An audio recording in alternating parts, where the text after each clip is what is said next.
کتنے لوگ تھے جو ہمارے ساتھ چلتے ہوتے تھے؟ آپ ذرا اپنے ذہن پہ زور دیں۔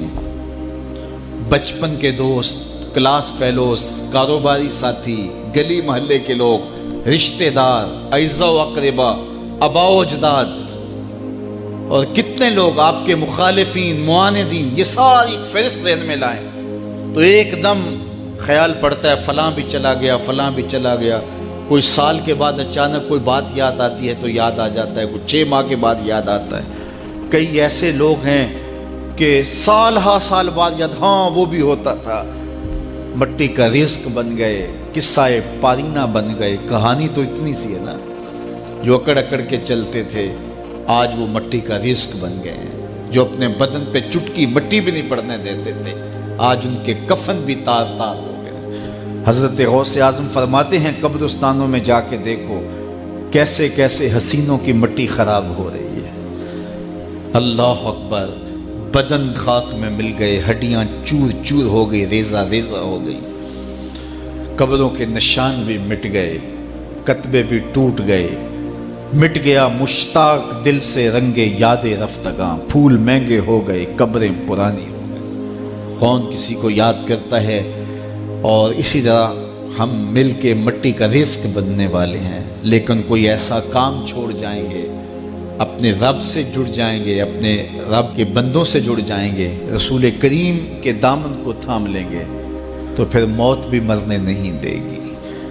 پھر سرخرو اور سر بلند ہوں گے، پھر عزتوں کے تاج سروں پہ رکھے جائیں گے، وقار کی مسند پہ بٹھائے جائیں گے۔ فقیر نام تنا دا باؤ، قبر جنہ دی جیوے ہو۔ پھر قبروں پہ بھی چراغاں ہوگا جب ہم ان سے جڑ جائیں گے۔ تو یہ مختصر زندگی کی تمام تر لطافتوں کے حصول کے ساتھ گزرنی چاہیے۔ کتنے نوجوان ہیں جنہوں نے اپنی توبہ کو مؤخر کیا تھا بڑھاپے کے لیے، اور آج قبرستانوں میں دفن ہیں۔ آپ جا کے قبرستانوں میں دیکھیں، وہ سوچتے تھے کہ ابھی تو جوانی ہے، جوانی سے لطف اندوز ہو لیں، بڑھاپے میں توبہ کر لیں گے، لیکن بڑھاپا نہیں آیا، موت آ گئی۔ موت تو برحق ہے، یہ تو آ کے رہنی ہے، لیکن بڑھاپا لازمی نہیں ہے کہ ضروری آئے۔ حضرت امام غزالی نے ایک بڑی خوبصورت بات لکھی، فرماتے ہیں معاشرے میں نظر دوڑا کے دیکھو، زیادہ بچے ہیں، زیادہ جوان ہیں یا زیادہ بوڑھے ہیں؟ تو کہا آپ کو بچے زیادہ ملیں گے۔ ہر گھر میں دیکھ لیجئے، بچے زیادہ ہوں گے، جوان ان سے کم ہوں گے، بوڑھے ان سے کم ہوں گے۔ تو اگر بوڑھے تھوڑے ہیں، جوان زیادہ ہیں، تو غزالی فرماتے ہیں پھر بات سیدھی سیدھی ہے، بڑھاپے تک کوئی کوئی پہنچتا ہے، زیادہ جوانی میں چلے جاتے ہیں۔ اور کہا کہ اگر جوانوں سے بچے بھی زیادہ ہیں تو پھر اس کا مطلب بھی سیدھا سیدھا ہے کہ جوانی تک سارے نہیں پہنچتے، بہت بچپن میں چلے جاتے ہیں۔ غرہ کس پہ، ناز کس پہ، غرور کس پہ، تکبر کس پہ؟ تو یہ مختصر زندگی جو اللہ کی امانت ہے، اس کو اللہ کے نام پہ گزارو۔ جو بیت گئی وہ بیت گئی، وہ تو منہا ہو گئی زندگی سے۔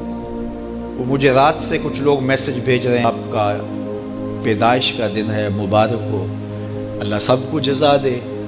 لیکن میں آج اپنی چھوٹی بیٹی کو بھی کہہ رہا تھا، وہ مجھے بولی کہ ابو آپ کو مبارک ہو۔ تو میں نے کہا کہ آپ ہاتھ اٹھا کے اللہ کی بارگاہ میں دعا کرو کہ اللہ آپ کے باپ کے 46 سال کے گناہ معاف کر دے۔ یہ تو زندگی گزر گئی ہے، 46 سال میرے ہاتھ سے نکل گئے ہیں، میں الٹا بھی لٹک جاؤں تو یہ میرے ہاتھ نہیں آ سکتے۔ اگر میں نے اچھے گزارے ہیں تو مجھے مبارک ہو، اگر قبول ہو گئے ہیں، اور اگر اچھے نہیں گزرے تو مجھے توبہ کرنی چاہیے، زندگی کی کوتاہیوں سے توبہ کرنی چاہیے۔ ہم سمجھتے ہیں ہم بڑے ہو رہے ہیں، حقیقت میں ہم چھوٹے ہو رہے ہیں۔ ہم اپنی زندگی کے اہداف طے کریں، زندگی کے مقاصد طے کریں، ساری زندگی اس کے گرد سفر کرنی چاہیے۔ کئی لوگ ساری زندگی گزار دیتے ہیں، ان کو ساری زندگی راستہ نہیں ملتا کہ جانا کدھر ہے۔ وہ کیوں؟ وَأَضَلُّ السَّبِيلَ، اللہ فرماتا وہ بھٹکے ہوئے مسافر ہوتے ہیں۔ اللہ سے راستہ مانگو، آہستہ چلو، لیکن منزل کا تعین کر کے بڑھو، بڑھتے رہو، منزل تمہارا استقبال کرے گی۔ آج مشکل ہے تو کل آسانیاں ہوں گی۔ تو یہ زندگی تیزی کے ساتھ کٹ رہی ہے، لمحہ لمحہ میں اور آپ موت کے قریب ہو رہے ہیں۔ قبل اس سے کہ وہ وقت آئے کوئی حجت باقی نہ رہے، مجھے اور آپ کو اپنی آخرت کی تیاری کی کوشش کرنی چاہیے۔